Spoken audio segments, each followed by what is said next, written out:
Hello guys, আবারও চলে আসলাম টমটম ব্লগ নিয়ে তোমাদের মাঝে। সকালবেলা ঘুম থেকে উঠে ব্রাশ করতে করতে উঠোনের দিকে চলে আসলাম। এসে দেখি দুই কাকা চট বিছিয়ে বসে আছে। আমি তো মনে করলাম সাপ খেলা দেখাবে গু।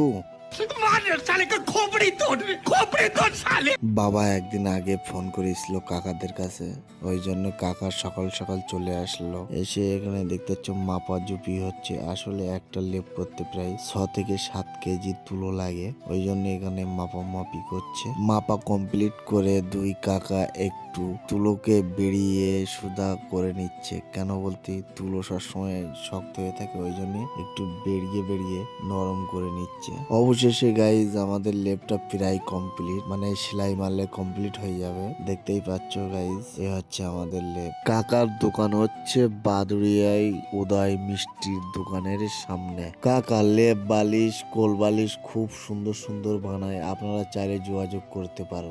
গাইজ টমটম ব্লগটা কেমন লাগলো অবশ্যই কমেন্ট করে জানিও।